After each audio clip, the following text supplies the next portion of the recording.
What's going on, Cougar fans? Peter Borkowski here on the Cougar Sports Network, bringing you this edition of Coaches Weekly. And once again, I'm joined by head coach of CUC men's volleyball, Coach Manos. Welcome back to the show. Excited to talk to you today, Coach. Always happy to be here. That's right. And it's been a relatively quiet week for you and your team since last time we talked. You only played one game. That was Friday at Calvin University. Unfortunately, you dropped that one 3-1 to Calvin. And it was almost a repeat of what we saw in that Rockford game a little bit. You guys won that first set and then unfortunately dropped the next three. And I know we kind of talked about it last week, but I want to reiterate it again. Just out of, between your coaching staff, your players, the preparation, whatever it may be, how do you prevent that from happening again? You have a strong first set, you guys look great, and then it slowly kind of dies off towards the end of the game. What's it going to take from you and your squad to be able to prevent that so when you do win that first set, you can just keep that momentum going all the way through?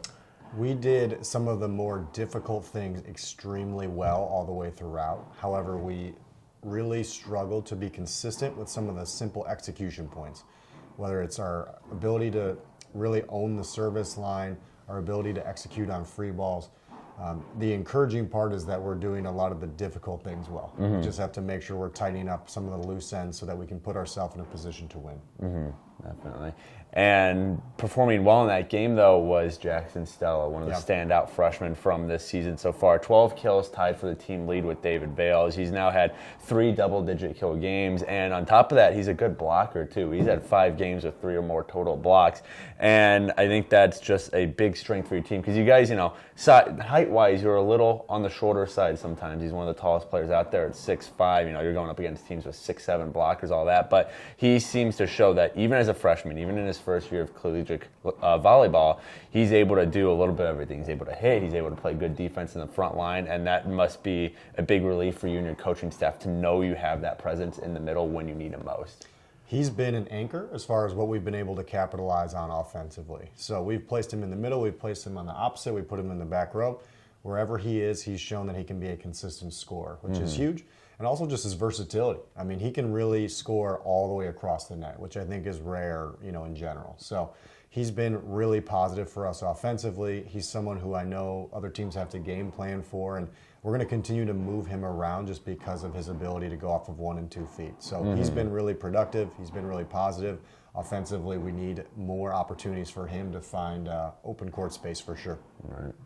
And looking at this week, you guys are off this entire week until Saturday. You haven't played since Friday, so Saturday, Sunday through this Friday you've had off. And I'm always interested to see how coaches kind of use a week like this. No games until Saturday. Is it a lot of preparation off the court? Is it a lot of getting rest for your guys? Are you still, hitting the practice court every day? Just what does a quiet week look like this heading into Saturday? We've been able to go heavier as far as the workload goes just because of the length of our time between games. So early this week we've been going hard, whether it's in the weight room or on the court. We need to make sure that we are consistently practicing execution on those small things, making sure that when we walk into the gym that we're bringing our best version of ourselves. So we've been able to do that the last 2 days. I think that's just setting the tone for the week ahead, especially playing 2 very competitive programs. UC Santa Cruz is ranked nationally, and North Park is just a consistent positive program. So we need to make sure that we're putting in the effort to bring our best self forward. Right, and then looking at those 2 games, like you mentioned, you guys are at North Park for a try on Saturday, taking on North Park and University of California, Santa Cruz. And like you said, these are 2 very talented teams. Yeah. What are you wanting to see out of your team, especially after a week off like this, against 2 talented teams? What's going to be a positive takeaway from this weekend that you see out of your team? Whether it's a win or not, again, against 2 good teams, just what is going to be a good sign out of this weekend at that North Park Triangular? We just want to see the guys battle.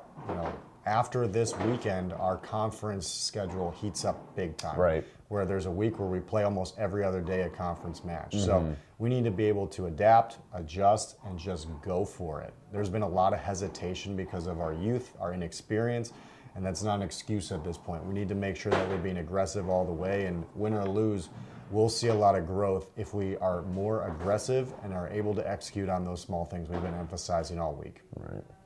Well, CUC men's volleyball, they're at North Park University this Saturday, taking on North Park at 12, and then UC Santa Cruz at 2:30. Coverage for both of those games can be found at our website, cucougars.com. Coach Manos, thanks again for joining me today, and good luck this weekend. Looking forward to talking to you again next week.